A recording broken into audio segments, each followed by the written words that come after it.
Assalamualaikum warahmatullahi wabarakatuh. Selamat pagi rekan-rekan dan Bapak dosen yang terhormat.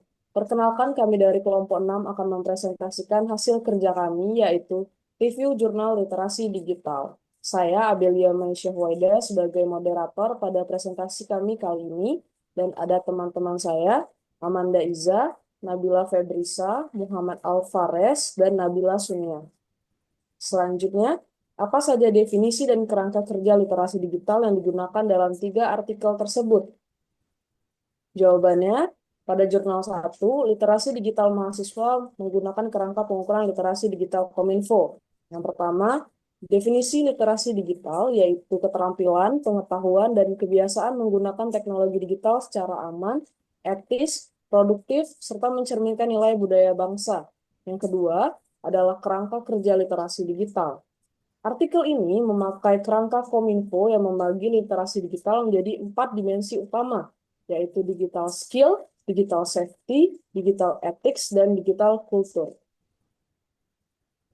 Pada jurnal kedua yang berjudul Analisis Tingkat Literasi Digital Generasi Milenial Kota Surabaya dalam menanggulangi penyebaran hoax. Yang pertama itu, definisi literasi digitalnya adalah menurut Paul Gilster, literasi digital adalah kemampuan untuk memahami dan menggunakan informasi dari berbagai format. Yang kedua, kerangka kerjanya digunakan mengacu pada 10 kompetensi literasi digital yang dirumuskan oleh Japelidi atau Jaringan Pegiat Literasi Digital, yaitu ada mengakses, menyeleksi, memahami, menganalisis, memverifikasi, mengevaluasi, mendistribusikan, memproduksi, berpartisipasi, dan berkolaborasi. Selanjutnya, Jurnal 3 yang berjudul Analisis Tingkat Literasi Digital UMKM di Jawa Barat. Definisi literasi digitalnya yaitu Tahir et al. Pada tahun 2021, kemampuan mengoperasikan TIK untuk memanfaatkan dan mengevaluasi keterampilan teknis maupun kognitif. Yang kedua ada UNESCO, keterampilan menggunakan ICT untuk menemukan, mengevaluasi, memanfaatkan, membuat, dan menyampaikan informasi secara etis dan sosial. Selanjutnya ada Bauden, keterampilan membaca dan memahami informasi berbasis digital media. Dan yang terakhir ada ITU, yaitu kombinasi perilaku, keterampilan, pengetahuan, dan pemahaman kritis atas teknologi digital dari dasar hingga mahir. Selanjutnya yang kedua ada kerangka kerjanya, yaitu artikel ini menggunakan kerangka kerja dari Hagiu dan Payton pada tahun 2021 yang membagi literasi digital menjadi 8 komponen. Ya, seperti bisa kita lihat dalam layar. Selanjutnya,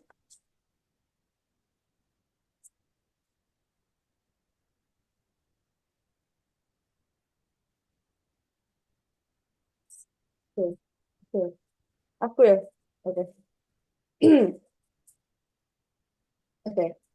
Selanjutnya, persamaan dan perbedaan antara definisi dan kerangka kerja. Persamaan dari ketiga jurnal ini menekankan pentingnya kemampuan teknis dan kognitif. Semua jurnal menyoroti akses, evaluasi, dan pemanfaatan informasi digital secara kritis. Ketiganya sepakat pentingnya produksi dan distribusi informasi yang etis. Ada kesamaan dalam fokus pada keamanan data dan perlindungan privasi, dan semuanya menekankan etika dalam interaksi digital. Nah, ada juga perbedaannya, yaitu pada jurnal 1 menonjolkan nilai budaya dan kebangsaan. Jurnal 2 hanya fokus pada pemahaman informasi tanpa aspek etis dan budaya. Jurnal 2 lagi lebih komprehensif dengan 10 kompetensi. Selanjutnya di jurnal 3 menambahkan aspek kreatif, kolaboratif, dan budaya sosial. Hanya jurnal 2 yang menambahkan partisipasi aktif dan kolaborasi komunitas. Selanjutnya akan dilanjutkan oleh presentator kedua.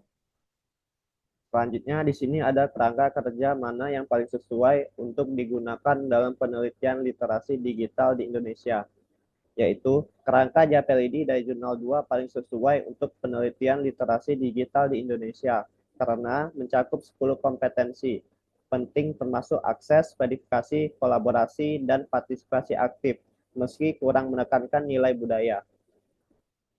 Selanjutnya akan dibacakan oleh moderator selanjutnya. Oke, apa saja metode dan alat yang digunakan untuk menganalisis literasi digital dalam tiga artikel tersebut?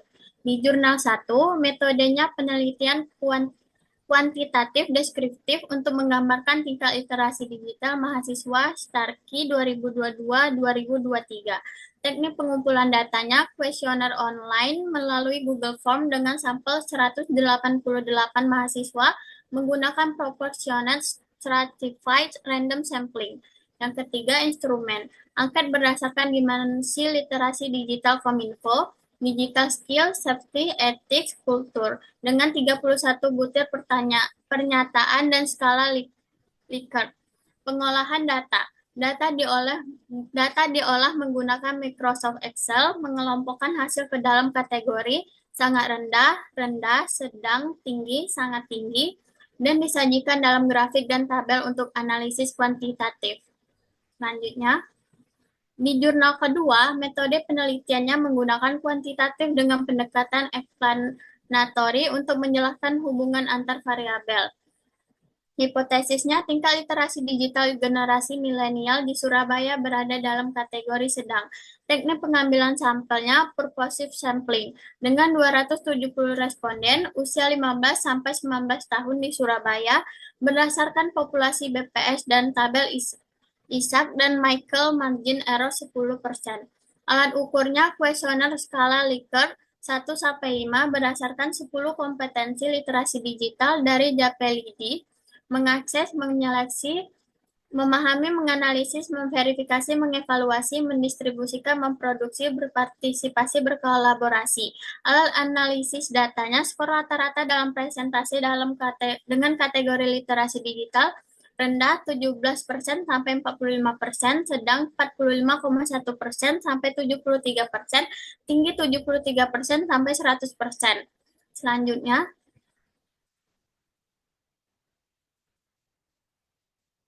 di jurnal ketiga, metode penelitiannya kuantitatif deskriptif untuk mengukur fenomena dan tingkat literasi digital pelaku UMKM di Jawa Barat.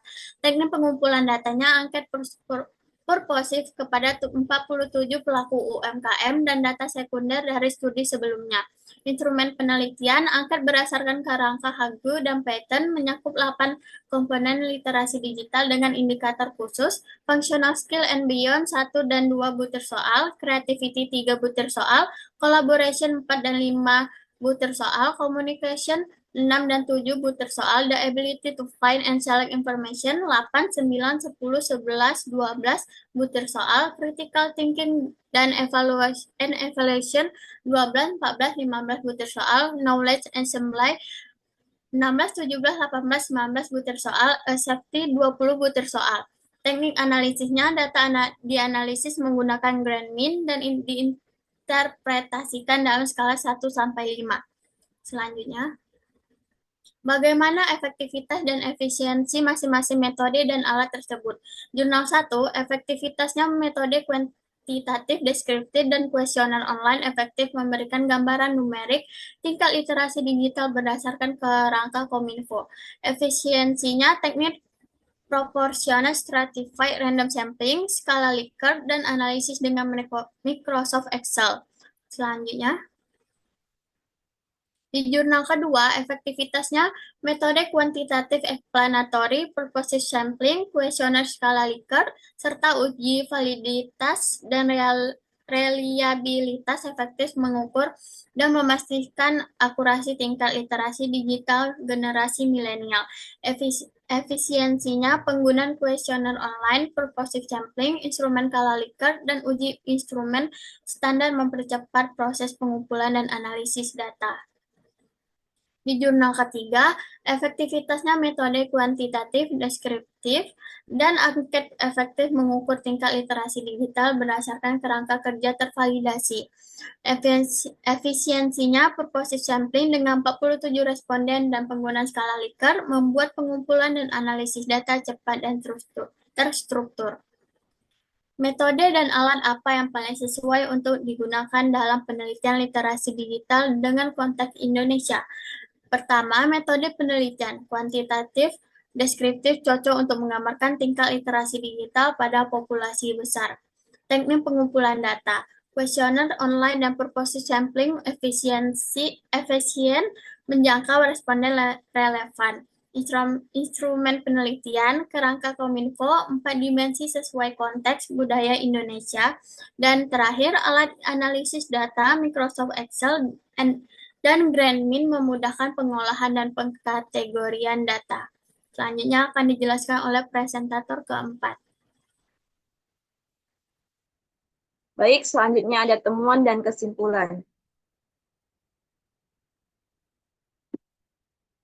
Temuan utama dari ketiga jurnal tersebut adalah tingkat literasi digital bervariasi antar segmen masyarakat. Mahasiswa Starkey literasi tinggi, lemah di keamanan data dan etika. Kemudian generasi milenial Surabaya, literasi rendah, kolaborasi sangat lemah. Kemudian untuk pelaku UMKM Jabar, literasi tinggi di ICT, lemah di komunikasi, evaluasi, dan kolaborasi. Kemudian kesimpulan dari temuan tersebut adalah kemampuan teknis digital meningkat, namun berpikir kritis, etis, dan kolaboratif masih perlu diperkuat. Selanjutnya, bagaimana temuan dan kesimpulan tersebut berkontribusi pada pemahaman kita tentang literasi digital di Indonesia? Kontribusi temuannya ada segmentasi penting. Literasi digital harus disesuaikan untuk tiap kelompok masyarakat. Kelebihan teknis, kemampuan teknis cukup kuat berkat pelatihan dan akses teknologi. Kemudian kelemahan non-teknis, berpikir kritis, etika, dan kolaborasi masih lemah. Kemudian ada tantangan utama, perlu pendidikan literasi digital yang holistik, tidak hanya teknis, tapi juga etis dan kolaboratif. Selanjutnya, apa saja implementasi dari temuan dan kesimpulan tersebut untuk kebijakan dan praktik literasi digital di Indonesia? Yang pertama, ada pendekatan konseptual, yaitu literasi digital harus disesuaikan dengan segmen masyarakat. Kemudian fokus non-teknis, perlu memperkuat berpikir kritis, keamanan data, dan etika digital. Kemudian ada integrasi pendidikan. Literasi digital perlu masuk ke kurikulum formal dan program komunitas. Kemudian ada kolaborasi lintas sektor. Perlu sinergis pemerintah, swasta, masyarakat, dan media. Kemudian ada konten inklusif, materi edukatif harus relevan, menarik, berbasis budaya lokal, serta dievaluasi berkelanjutan. Baiklah, materi selanjutnya akan dilanjutkan oleh presentator keempat.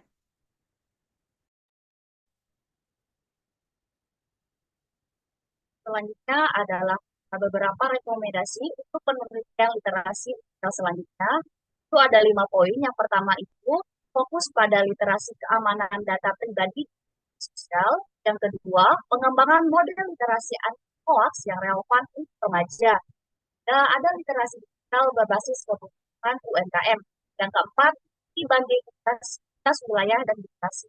Dan yang kelima itu ada integrasi literasi digital dalam kurikulum sekolah dan pelatihan komunitas.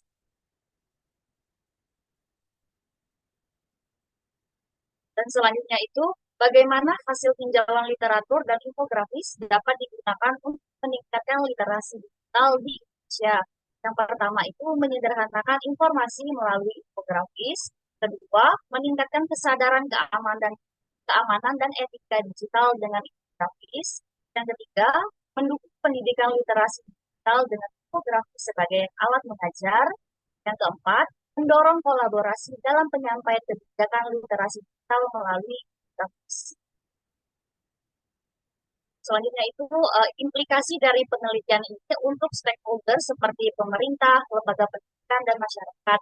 Yang pertama itu untuk pemerintah, implikasinya itu merancang kebijakan dan program pelatihan literasi digital. Contohnya itu seperti pelatihan literasi digital untuk warga desa. Yang kedua, lembaga pendidikan, implikasinya mengintegrasikan literasi digital dalam kurikulum. Contohnya pelajaran penggunaan internet yang aman dan etis untuk sekolah. Yang ketiga, untuk masyarakat, implikasinya meningkatkan keterampilan digital dan kesadaran literasi digital. Contohnya pelatihan pemasaran online untuk UMKM.